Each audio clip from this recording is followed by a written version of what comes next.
Okay, this is not at the fault of anyone, but I am re-recording this podcast. This should be autosave episode 9 again. Oh man, I had this podcast recorded and then something happened that I don't know why. If I don't know if it's because of the edits I made.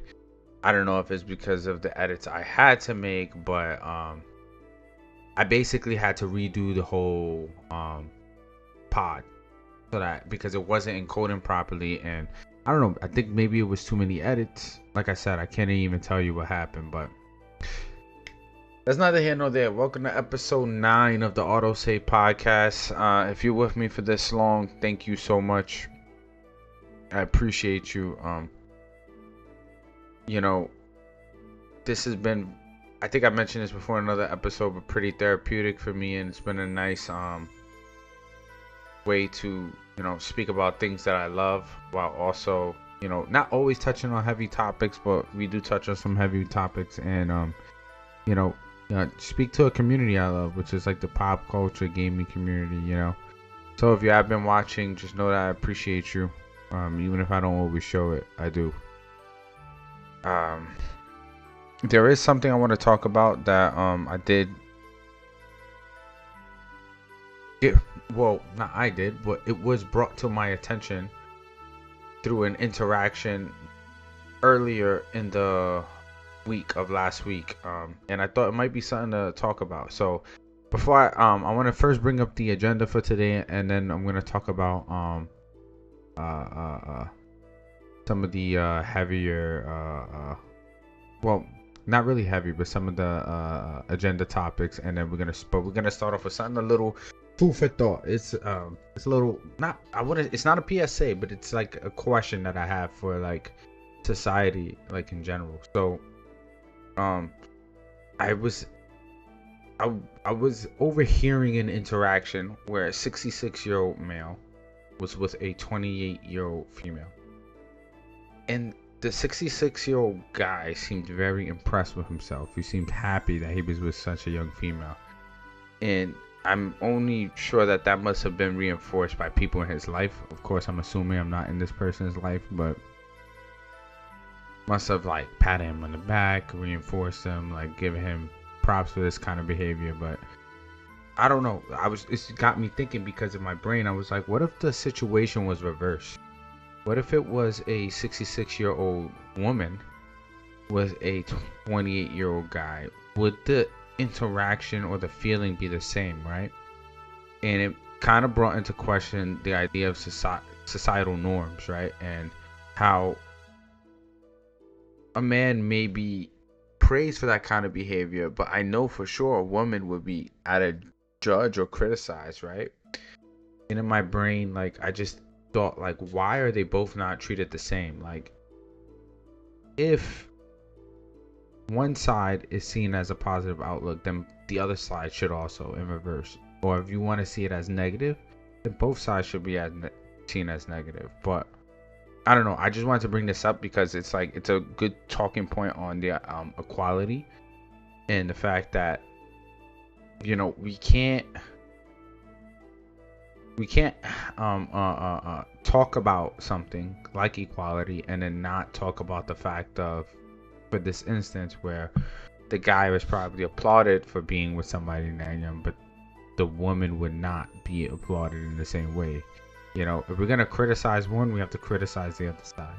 If we're going to praise one, we have to praise the other side. I just feel like it should be equal in general. And I know a lot of that has to do with where you were born, because American values is not the same as European values, it's not the same as Asian country values. But it also comes to the idea of that whole nature versus nurture debate.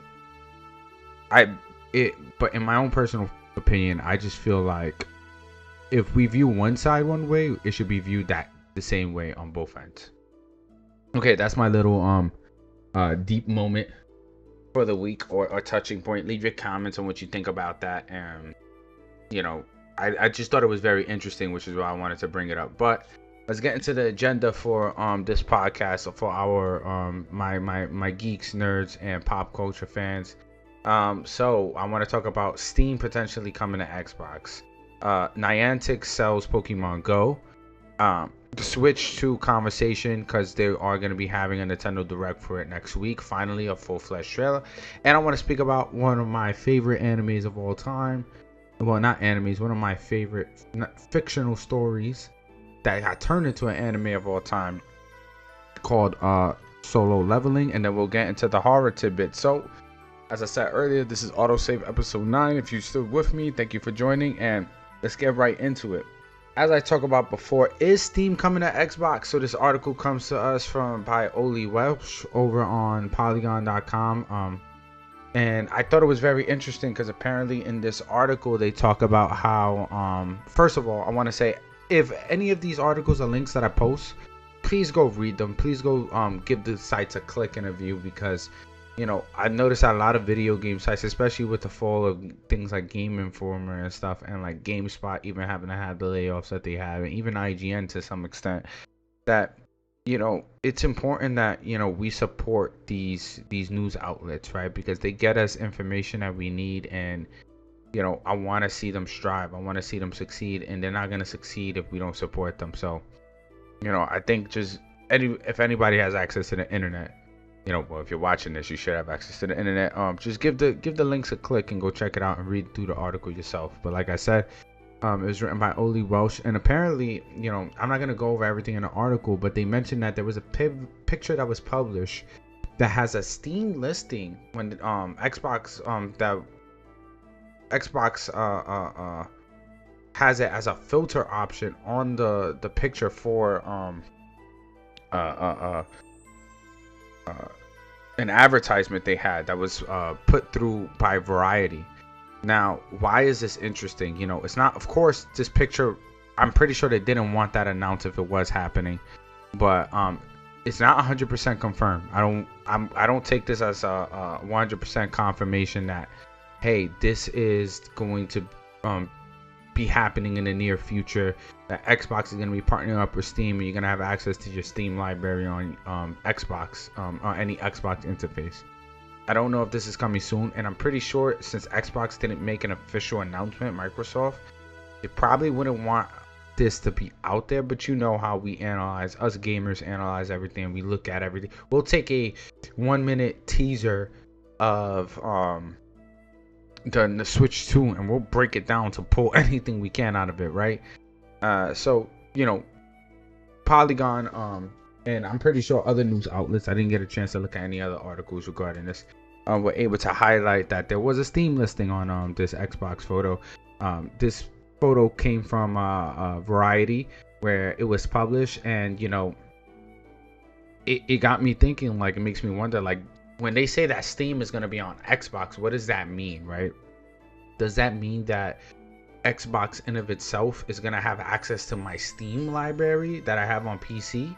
And that way there's a lot of backwards compat, but there's also games that are not controller appropriate, so will you be able to still use keyboard and mouse on your Xbox? You know, and it also makes me think about backwards compatibility, because there's a lot of games that on PC you don't have to rebuy. Like, that was one of the things that frustrated me when I was really like a big console gamer, was I would have a PS3, and when I get the PS4, if I want to play the games on the PS3, I would have to rebuy the PS4 versions of them, because there wasn't backwards compatibility. You know, that was the cool thing about the original PlayStation 3 that came out. If anybody remembers that, is that you had that PlayStation 2 backwards compat.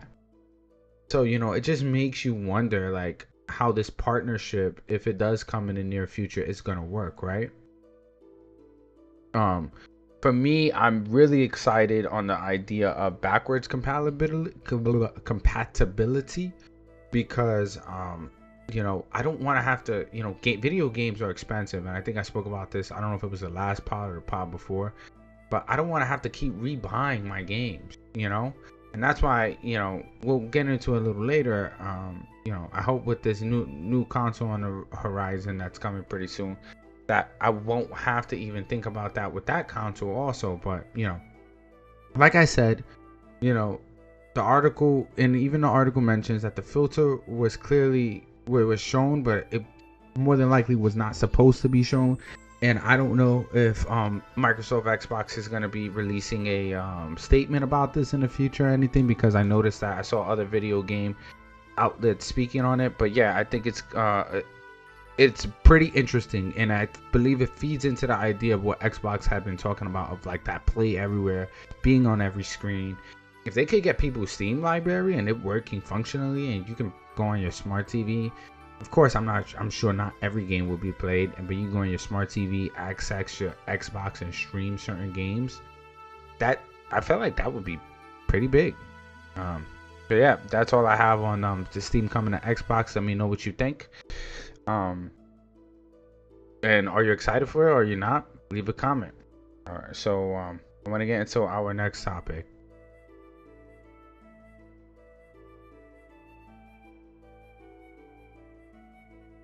So yeah, so Niantic just sold off Pokemon Go.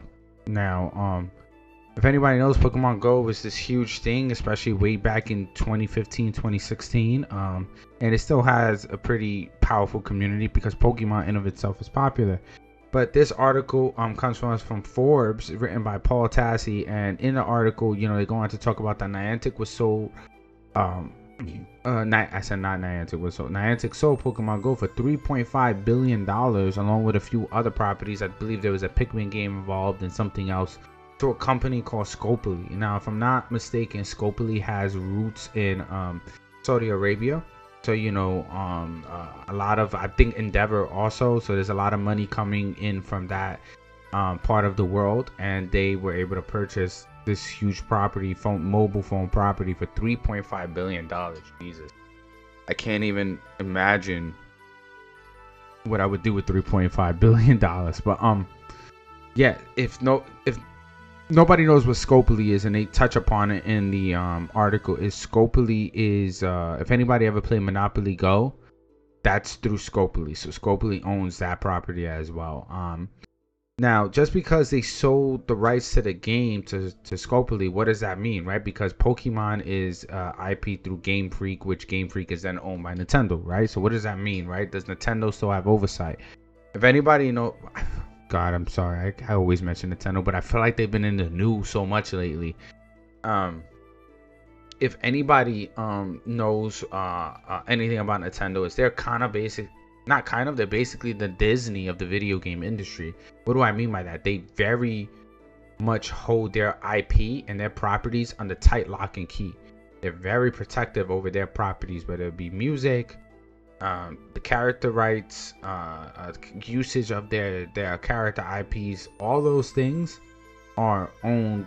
Of course they're owned, under lock and key by Disney and Nintendo, right? Nintendo is the very same way. So all their properties that you could think of, Mario, Link, Samus, you know, Kid Icarus, F-Zero, anything you could think of, all those characters, they're very overprotective over it. And you know, just because Scopely has the rights to the game, it still looks like the final say so on anything is gonna still go through Nintendo. So Nintendo is still gonna have oversight over the game and decisions made surrounding the game. Now, the good thing about this, and I hope it stays this way, is the current development team that Niantic had overseeing Pokemon Go is being transitioned over under Scopely. Now, does this mean that every team member's job is safe? No. I've been a part of corporate restructures in my life, in my own personal life, and that doesn't necessarily mean you're safe. If the business deems that you're not necessary, they will not keep you. And you know, I don't hope for any layoffs, but that kind of thing does come with these kind of like buyouts when they happen. So just for example, think of the going back to Xbox, think of the Blizzard, when Activision Blizzard was bought over by Xbox for, I think, another $3 billion, right? Or $10 billion. Think about the amount of layoffs that happened on their end when that deal went through. So I would not be surprised if there were any layoffs that happen, you know, and I just hope that those people that do get laid off, they get a great severance package that can help last them until they're able to land back on their feet. But, you know, it's just a fact of the life when it comes to corporate America. It's just something that happens. Now, how did I even find out about this article? It's funny because one of my best buddies, who I knew for a long time, brought this article to my attention when he showed me another YouTube video, and I bring that up because I don't necessarily have any feelings about. Because he asked me an interesting question: how do you feel about this? And I was like, I don't really feel anything. And the reason being is I personally, give you a little background. I personally didn't get to. I love Pokemon, but I didn't get to enjoy Pokemon Go, especially at its height when everybody was enjoying it. It was a really rough time in my life, and I was just finishing college. My wife was giving birth to my son. Well, she was pregnant with my son, not actively giving birth. I could barely afford to pay any of the little bit of bills that I was helping out with at the time, and I was struggling so bad.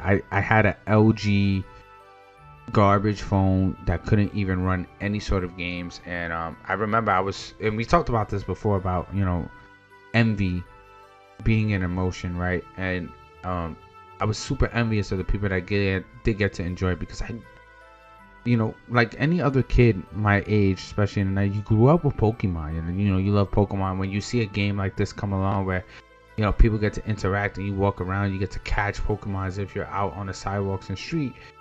I didn't get to enjoy it at all. I couldn't even run it or play it, and it was just a really tough time in my life. So when I think of Pokemon Go, I don't think of a real positive time.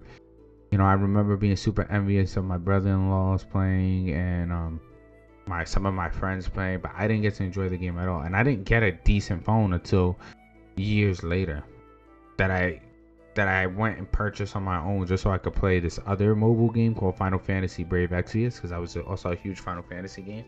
But at the time that I got it, that was when the hype for Pokemon Go started to die down, so I didn't even get to really enjoy it at all, so which sucks. So I think Pokemon Go in general, just talking about it kind of makes me sad, but I promise you guys I will have a positive story one day.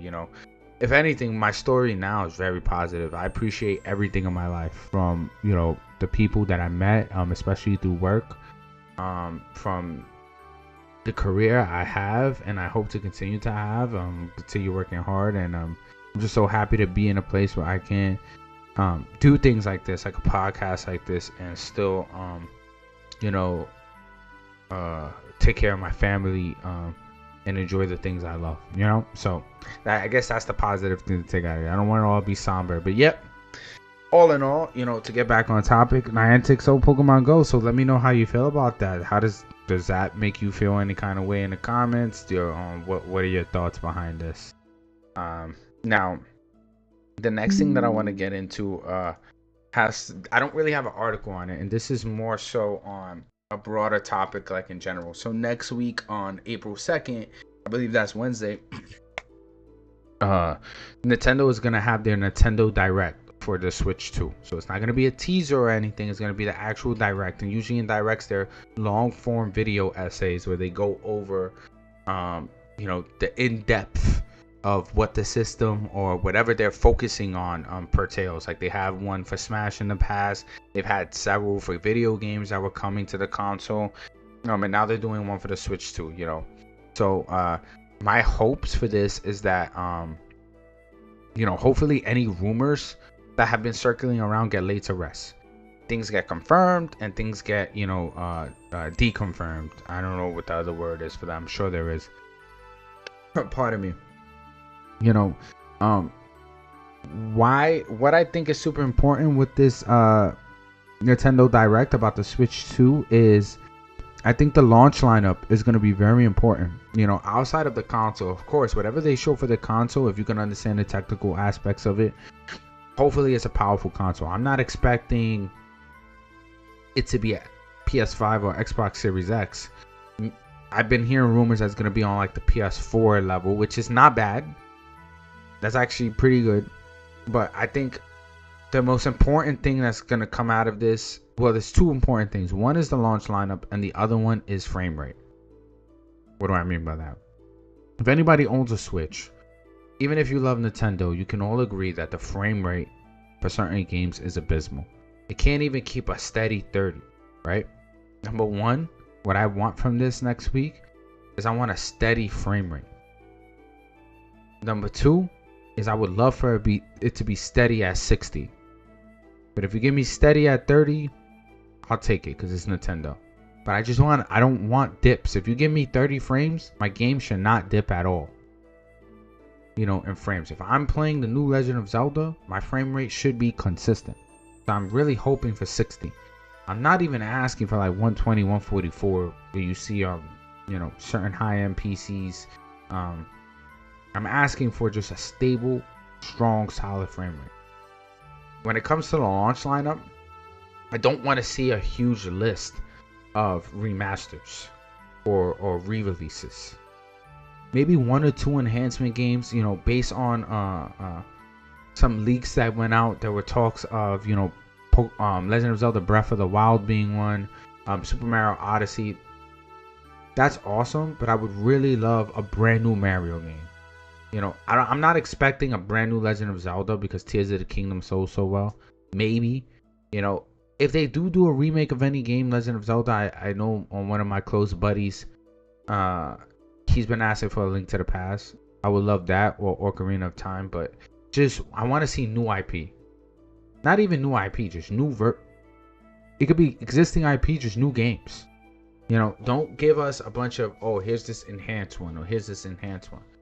I know from people, we even talked about this earlier, you know, gaming community, they dissect everything. We definitely were able to point out that that's a new Mario Kart that they were shown in that teaser that they showed earlier, a couple of months back. You know, I want to see newer titles in general. You know, but I'm also wondering, right? You know, what new titles would come? I'm pretty sure Metroid Prime 4, without a doubt, is going to be for that console. But what new games could they make? Will we possibly get an F-Zero? That would be cool. I know I have one of my best buddies also who loves F-Zero. If you know, if you watch this video, if you know, Black Bull. But yeah, he loves F-Zero, so that would be awesome to see. You know, maybe a new I'm trying to think, Kid Icarus. We possibly get a new Kid Icarus. We haven't had one since the 3DS game, so you know, let me know what you're hoping for out of this. Let me know if there's any games or peripheral things or anything with the console that you're hoping that you see. You know, maybe we can finally get to see the mouse functionality get put to the test. But yeah, leave a comment. Tell me what you think. You know, don't be afraid to chat with me. All right. Now I want to get into our next topic, which would be solo leveling. Now, if nobody knows what solo leveling, it is a fictional story, originally written by Chugang. I believe the first LN came back in 2021, and this story, I love this story so much. It was brought to my attention by my best buddy I spoke about earlier, who brought the Pokemon Go story to my attention years ago. I want to say back in 2020, end of 2021, early 2022, because he had been reading for that long. And he kept telling me, oh, you got to read this, you got to read this, you got to read this. And I always was like, I don't know. I didn't know if I wanted to read it. And then because I'm very peculiar about what I read and what I check out. And I was like, I don't know if I want to read it. I don't want to check it out. And then I remember my little brother, when we were still talking, he told me I should check it out. And then what really got me to read it was my best friend, the one I was talking about earlier. He said that I reminded him of the main character. Now, that's high praise coming from him, because I consider him a savant when it comes to anime. I take his opinions and what he says about anime very highly, or anything Japanese manga, manhwa related. I take it very highly, because he's been, how I am with comic books, he is with manga stuff. He's been reading it and and I'm not talking about like just like, you know, how every kid starts with Dragon Ball Z and stuff. He's been into this stuff for a long time, and so he's very knowledgeable. And very opinionated and critical when things are shown or they come out. And for him to say that to me, and knowing who I am as a person and the things I've struggled with in my own personal life, it made me pick up the series. And I started off reading the manga, and then I was like, oh man, this is so good, and I wound up buying the light novels on my Kindle, which I have here, which I read my Dungeons and Dragons books off of. I wound up buying the light novels, and I had recently bought the first 3 physical light novels. Not the mangas, the light novels, back in Comic-Con where we went recently. I went with him and another one of my best buddies, named Robotic Martin. We went over to Comic-Con, and I picked up, and then my wife wound up buying me the rest, which was awesome. So I have all of the light novel series, physical and digital. But yeah, I just fell in love with the story. I love the idea. Everybody knows me. I love the idea of not giving up, of perseverance, of strength and character, of and the idea of self-sacrifice to help somebody else, like without them knowing. Without them, you're not looking for any kind of praise or any kind of